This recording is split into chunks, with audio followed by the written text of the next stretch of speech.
In my previous video about the earthquake that just struck along the Iraq-Iran border, with the epicenter around the town of Halabja, I included in that video a brief overview of an unrelated event that took place back in 1988 called the Halabja Massacre. In the comment section of that video, a user named Ulix A asked what relevance the Halabja Massacre has to the earthquake. So this video is a quick response to that question. Now don't be surprised, but when you ask a history major a question, you might find that answer boring unless you enjoy history. So take that how you will. I'm going to give you a little more history here. After the Rothschild dynasty had manufactured World War I, and the victorious Western powers carved up the Middle East for themselves, creating all these new nation-states like Iraq, the bankers and their puppet corporations went to work taking control of the oil-rich territories. And among the places that the British Empire had set up shop in the subsequent decades was Iran. A Rothschild oil corporation, which today is known as BP, took control of the Iranian oil fields and plundered all of that black gold for themselves. But when the Iranian people voted a leader into power, a guy named Mohammad Mossadegh, who took control of the oil fields, took it back from the British, Mossadegh nationalized the oil, shared the profits with the Iranian people. Well, that really upset the Western powers, that the Iranians were getting to keep their own doggone oil. So the Rothschild Intelligence Network, which we call the U.S. Central Intelligence Agency, it masterminded something called Operation Ajax, which was a coup plot to overthrow Mossadegh, and it worked. They overthrew him, and they installed an unelected puppet who was known as the Shah, or King, of Iran. And of course, this really upset the Iranian people. It upset them so much that as the Shah, over the years, turns control of the Iranian oil back over to the Western oil cartels, this friction keeps building up until the people, eventually, under the leadership of what you might consider a radical cleric, a guy known as the Ayatollah Khomeini, the people rose up and they deposed this Western-installed puppet. They sent the Shah packing in what was known as the 1979 Iranian Revolution. Well, in response, the United States State Department, which is also controlled by the Rothschilds, it's controlled through the Council on Foreign Relations, which is a non-governmental think tank that is, anyway, totally under control of the Rothschild-Rockefeller cabal. Well, they decided that it was time to punish Iran for its rebellion against the Western masters. So what they did was, in 1980, they turned to the former CIA asset that they had in power in Iraq. This is a man named Saddam Hussein, and he most certainly had been a CIA asset. And I detail the facts and the dates and all of that in a different video. Well, what they did was the United States armed Saddam Hussein not only with conventional weapons, but also chemical and biological weapons, which he then used along with the Iraqi military to wage a bloody, brutal 8-year war against Iran that slaughtered millions of people.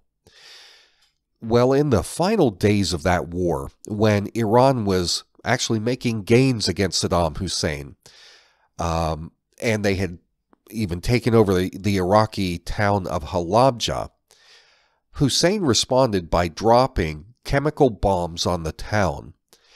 He didn't feel any great loyalty to the civilians. Technically, they were Iraqi citizens, but they were Iranian Kurds, so he didn't care about them.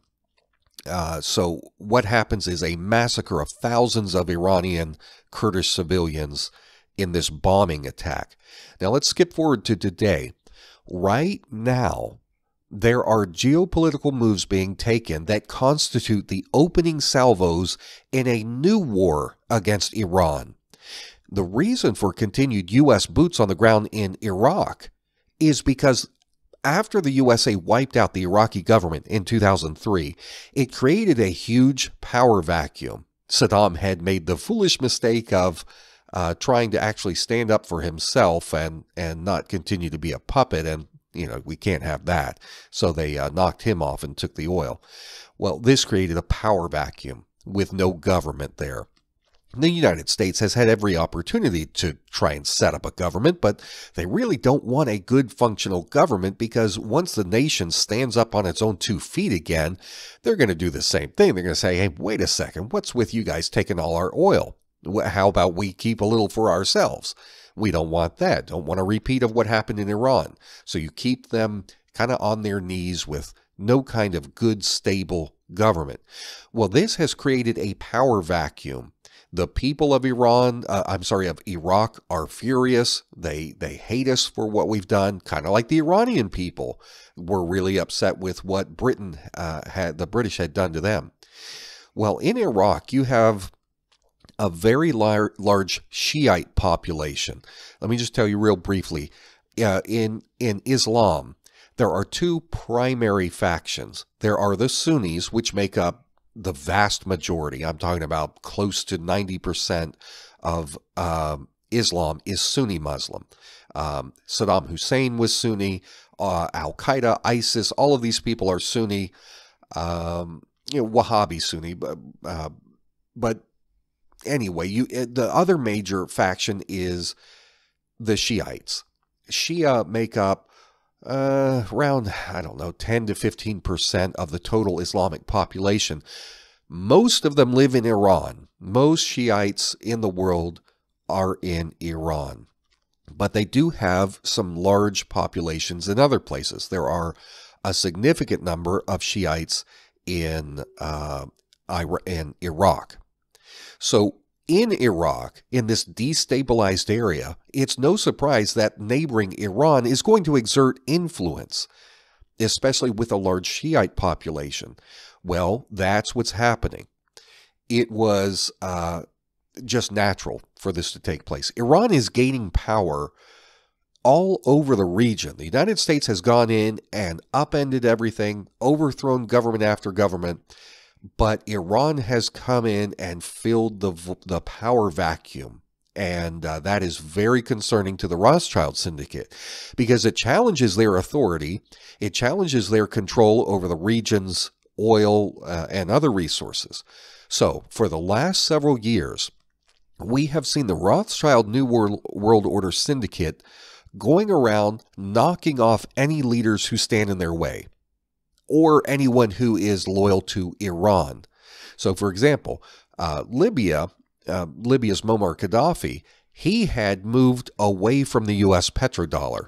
He was saying, nope, we're no longer going to stand with the U.S. petrodollar system. He created the gold-backed dinar. He was uniting African oil-rich nations in Africa under this new thing. So, of course, the New World Order had to get rid of him, and they used Secretary of State Hillary Clinton and her State Department, along with the CIA, to remove him from power. They used extremist mercenaries there in Libya to take the guy out. So once Libya was conquered, those mercenaries were sent up to Syria and to Iraq to join forces with the CIA's Al-Qaeda network. Okay, so you have the movement of the manpower up into Syria and Iraq. When these groups merged with the existing forces up there, so you've already got Al-Qaeda up there, it creates a group called ISIS, the Islamic State. And meanwhile, the weapons that these mercenaries had been using down in Libya to overthrow Gaddafi, well, they started taking those weapons and funneling them out of the port city of Benghazi. The CIA had a little annex next to the U.S. Embassy there in Benghazi, and they were running guns through the port, up the Mediterranean, up into Turkey, and then funneling the weapons down across the border into Syria and Iraq to ISIS. That's exactly what the Benghazi scandal is. And so what ended up happening is that the this plot, this thing that the U.S. State Department and the CIA was doing, came to the knowledge of others who went in and attacked the U.S. Embassy. They were looking for the weapons depot. They didn't care about the embassy itself. They were trying to find the weapons. So they went into the U.S. Embassy and ended up killing the U.S. ambassador in the process. So that was, and so Hillary Clinton and all the hearings about what she knew about Benghazi and all that, the deleted emails and everything, she was covering her tracks because she was a monster. She knew exactly what she was doing, but we had to wipe all that out. Well, anyway, back up into Syria. What ended up happening was once these Al-Qaeda and other extremist forces merged together, created ISIS, operating under the direction of the CIA, ISIS was trying to overthrow the government of Syria because Syrian President Bashar al-Assad has a military pact with Iran. Plus, they want the oil fields in Syria. Israel already has the oil fields down in the Golan Heights. They took that back in 1967. But there are other oil fields up in northeastern Syria that the Rothschild network wants. But they can't just go in and take it because of this geopolitical alliance with Iran. Syria is on their side. Well, when ISIS wasn't getting the job done, it was clear they were going to need U.S. troops to go in and overthrow this government. Wasn't going to work. So Obama said that he created this idea of a red line. There's a red line. If Syria's President Bashar al-Assad uses chemical weapons against his own people, well, I'm going to go to war. We're going to bring the United States in and put an end to this dictator. Well, despite the fact that that made no sense at all, that Bashar al-Assad would attack his own people. In fact, a chemical weapons attack on civilians suddenly took place shortly after Obama had made these remarks. And so Obama signaled that he was going to go to war with the Syrian government without congressional approval. And for a little while, some members of Congress were threatening to impeach Obama over that, saying, if you go to war without consulting Congress or getting a declaration, we're going to impeach you. But he was going to do it anyway. Video evidence and on-the-ground investigation later revealed the fact that it was actually an Al-Qaeda team that had used chemical weapons to attack a Christian neighborhood in Syria to frame the Assad government. Okay, that was all proven. So this was, in fact, a false flag attack. Russia knew it. Vladimir Putin told the United States, look, if you invade, we're going to defend Syria. In fact, we will use nuclear weapons to defend Syria if we have to against your invasion. He was very firm about that. Russia, outside of the vicinity of Russia, maybe down around Crimea, outside of that area, the only other place that Russia has a foreign naval base is in Syria. So he also had that interest there. Plus, massive financial investments in Syria would all be wasted if the U.S. went in there and did to Syria what had been done in Iraq. So that's why you've got Putin saying no more. Thank goodness. Well, this held the United States off for another year or so. Then we had the election of Donald Trump. Trump and Hillary Clinton had differing proposals during the campaign season. Hillary kept saying in the debates over and over, we need to show Putin a lesson, we need to go fight, we need to establish a no-fly zone over Syria, which essentially would be a declaration of war, because what that means is if Russia flew another one of its jets over Syria, the United States would shoot it down. That's what it meant. The difference was Russia was there by invitation of the Syrian government, whereas the United States was an invading force that didn't have permission to be there. But in contrast, candidate Trump was saying, we need to get out of Syria. We need to stay away from it. There's nothing good there for us. We need to stay out of it. And he got elected, partly based on that, because the American people don't want us to get involved in any more quagmires. We're sick of all this warfare that's been going on that doesn't benefit us. It's just we all know that these are wars for oil and for money being waged by by parties and powers that don't benefit us. So that's one reason why people voted for Trump. Unfortunately, not long after Trump got into office, he turned around and himself initiated a cruise missile strike against the Syrian Air Force. And that was because there had been another false flag chemical attack. Well, not only that, but if we look down in the Arabian Peninsula, you've got the Shiite Houthis in the nation of Yemen. Back in 2016, they had gotten tired of the abuses of their foreign installed leader, and so they overthrew him to take control of their government back. This was a Sunni Muslim president who had been installed by Saudi Arabia to control Yemen. So the Shiites in Yemen overthrew him. Well, this led Crown Prince Salman of Saudi Arabia to declare war against Yemen. They don't want Yemen rebelling. They need them under control. So this is all a proxy war against Iran, because the Shiite Houthis down there in Yemen, their loyalties are with Iran. And in fact, Iran is sending them military support. So right now we've got Donald Trump happily providing Saudi Arabia not only with vast amounts of weapons, but also with direct U.S. military support in this war against Yemen. This war is slaughtering Yemeni civilians by the thousands, and U.S. tax dollars are funding it, are helping to fund it. Plus, we've already lost some U.S. troops there in Yemen. Fortunately, they don't have too many boots on the ground, but, well, if we look back at Syria, Iran has been providing aid to the Syrian government to keep it from being overthrown. So they're supporting Yemen, they're supporting Syria. We also have the Lebanese-based militia known as Hezbollah that has been absolutely instrumental in helping the Syrian government to stave off ISIS, to keep from collapsing. So if you guys want to understand everything that is happening in the Middle East right now, you have to understand that all of this is nothing more than a slow build-up to direct war against Iran.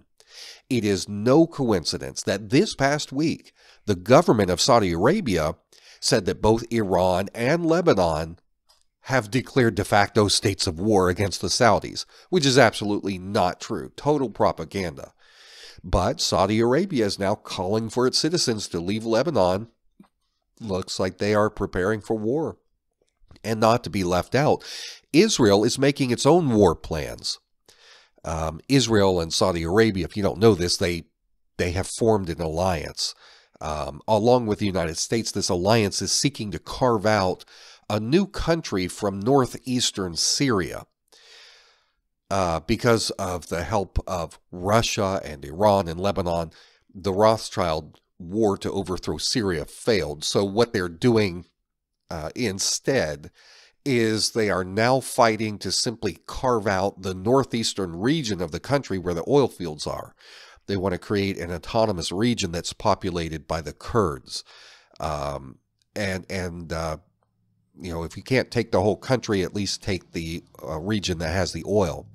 Now, so far, Turkey, which is north of Syria, so far Turkey has been a member of NATO. They've kind of been on this side of the United States, but they are not happy. They hate the Kurds like crazy. So when you've got the U.S. military and the CIA helping the Kurds, well, that just really incenses President Erdogan, the Turkish leader.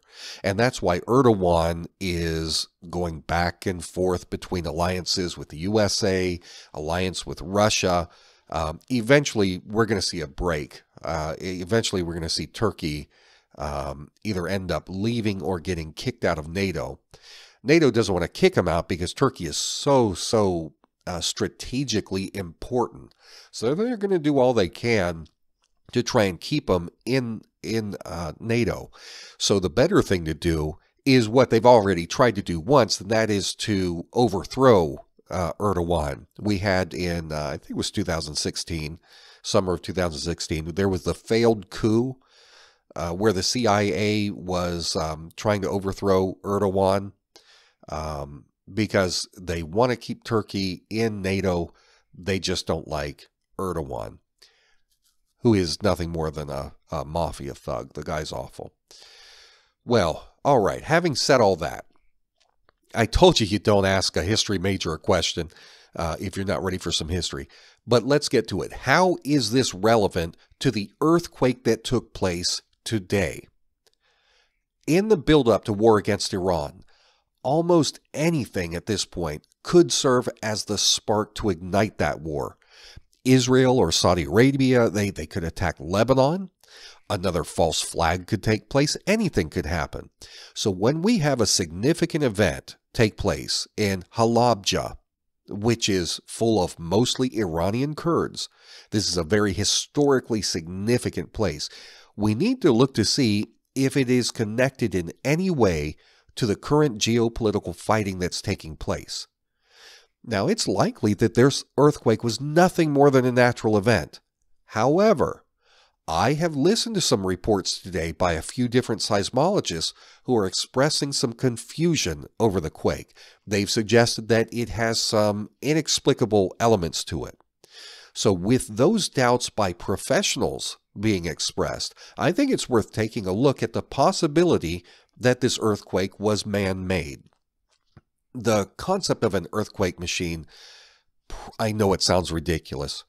I know, it just sounds silly, but it is in fact a reality. Search this for yourself. As far back as 1893, Nikola Tesla patented a device called Tesla's oscillator, but the public gave it a different name. They called it Tesla's earthquake machine.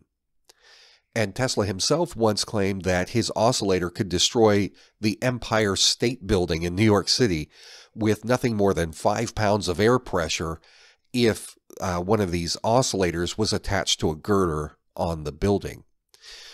I visited the online science lab of the University of California at Santa Barbara. Let me read a quote to you that I found. Quote, "One of Nikola Tesla's many interests was in figuring out a way to transmit energy from one point on Earth to another.